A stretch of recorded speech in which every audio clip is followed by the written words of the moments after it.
스님 법문 가슴 깊이 와 닿았습니다. 어떤 이유로 인도 어린이들을 돕게 되었습니까? 우리나라에도 극빈자가 많을 텐데 그 이유를 알고 싶습니다. 우리나라 안에서 보면 우리나라 안에서 부자하고 가난한 사람 이것만 보입니다. 근데 우리나라 밖에 가서 이렇게 보면 그 나라에도 부자하고 가난한 사람이 있어요. 근데 그 나라하고 우리나라하고 같이 비교해보면 어떠냐? 그 나라 부자가 우리나라 가난한 사람보다 더 가난해요.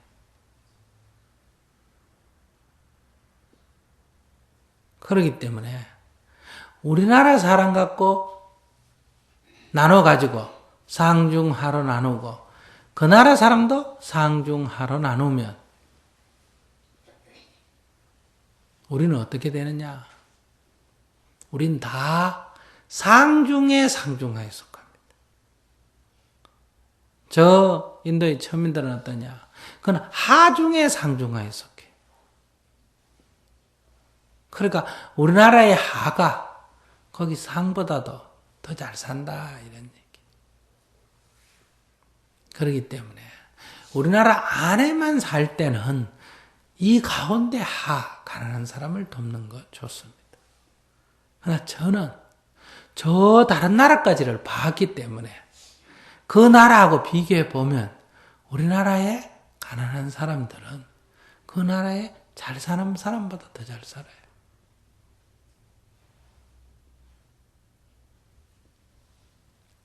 그래서 그 나라의 가난한 사람, 하 중에 하를 돕는 게 좋지 않겠느냐. 그래서 제가 이 지구상에서 제일 가난한 사람들, 지구상에서 제일 가난한 사람들, 그건 가난한 나라의 가난한 사람들을 돕는 일을 한다. 우리나라에 가난한 사람들은 부자 나라의 가난한 사람에 속합니다. 그러니까 부자 나라가 있고 중간 나라가 있고 가난한 나라가 있다. 그러니까 우리나라 가난한 사람은 부자 나라의 가난한 사람이고 제가 주로 해외에서 돕는 사람은 가난한 나라의 가난한 사람들.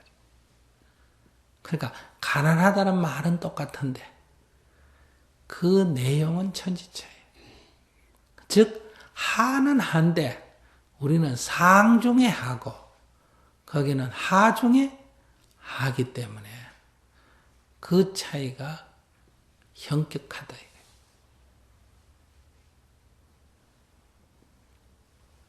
그래서 주로 제3세계 그 가운데 어린이들을 주로 돕게 된다.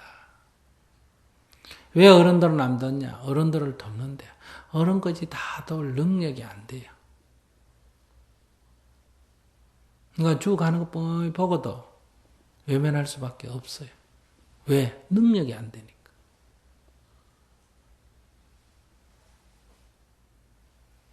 애들은 앞으로 제대로 안 가르치고 영양실조 걸리게 내버려 두거나 하면 이거는 10년, 20년, 30년 고생길이 열린다. 근데 어른이 그런 거는 1년 있다 죽어버리면 끝이란 말이에요. 물론 그들도 치료해야 되지만 애들이 먼저일 수밖에 없다.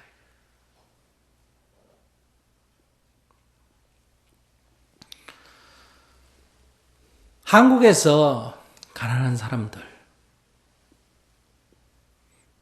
아무리 가난해도 밥은 먹어요, 안 먹어요? 밥은 먹어요.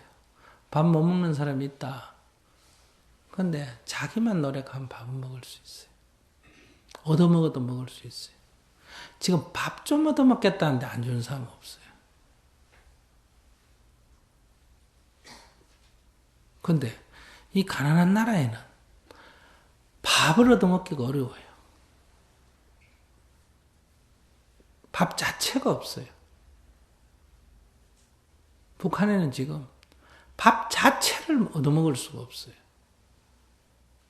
어느 집을 가도 식량이 없었기 때문에. 풀죽 사 먹기 때문에.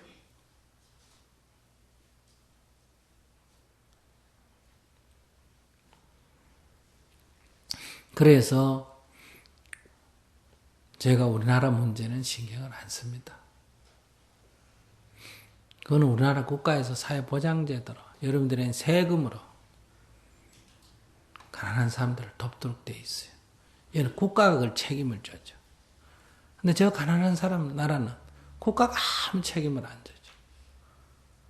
우리나라 사람들은 같은 동네에 그런 사람이 있으면 동네에서 그걸 좀 돌봐. 근데 거기는 다 못 살기 때문에 동네도 그걸 돌볼 수가 없어.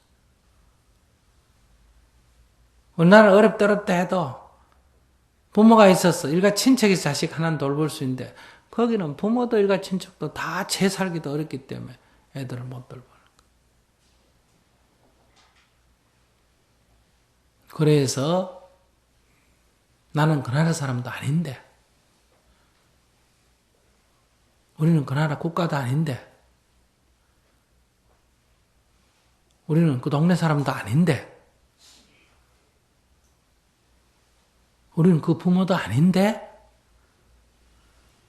그렇게 보면 책임으로 따지면 아무 상관이 없어요. 그러나 그 책임에 해당되는 사람들이 국가부터 다 할 능력이 없기 때문에 능력이 있다 하더라도 할 생각을 전혀 안 하기 때문에 그래서 내 나라 사람도 아닌데 불교인도 아닌데 내 동네 사람도 아닌데 내 친척도 아닌데 내 자식도 아닌데 그래도 사람으로서 내가 사람으로 태어났다는 이 이유로 그 아이들을 돌볼 수밖에 없다.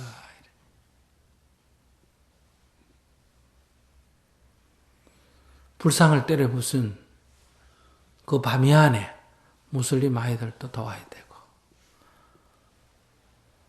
남쪽에 쳐들어왔던 북한 아이들도 도와야 되고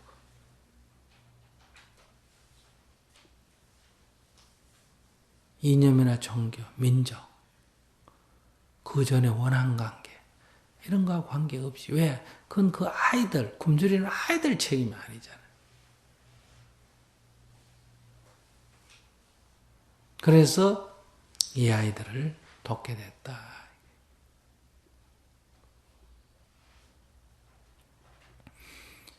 인도에 제가 여행을 하면서 그 부모가 낳기만 했지. 부모도 어쩔 수가 없는 거예요. 내버려 두는 거예요.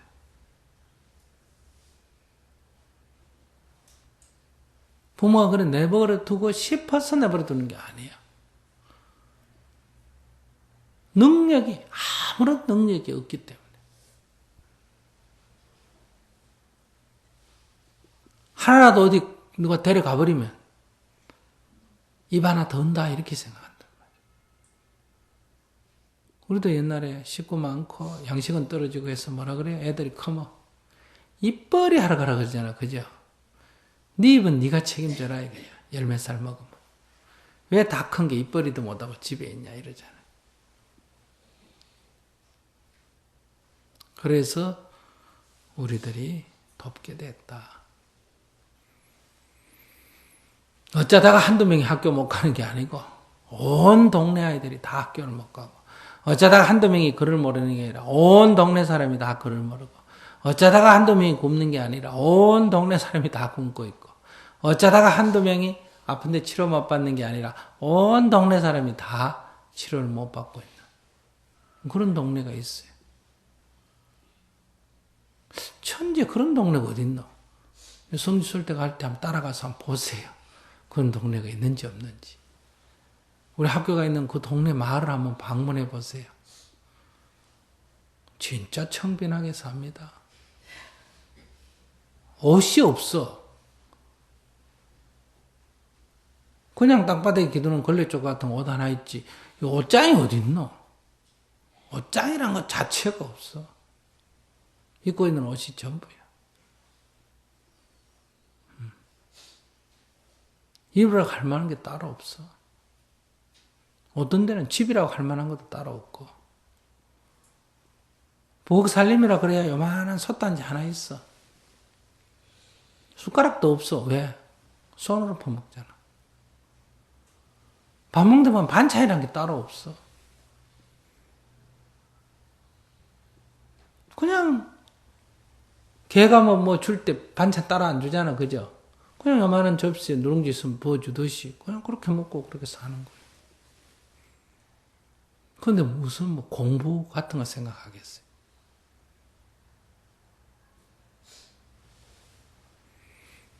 저는 출가한 스님이니까 그 뭐 잘 사는 걸 내가 내 돈 많이 벌어 잘 살아 이런 말 한마디에 합니까? 안 하잖아. 근데 내가 그 사람 사는데 간섭할 일이 뭐가 있어요?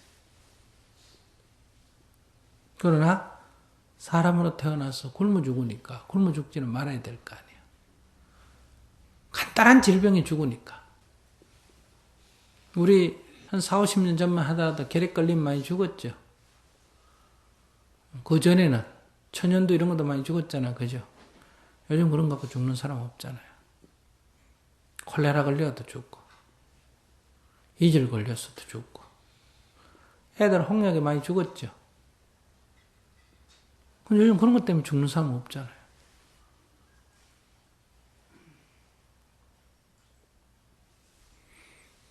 그러니까 그런 사람을 돕자는 거예요.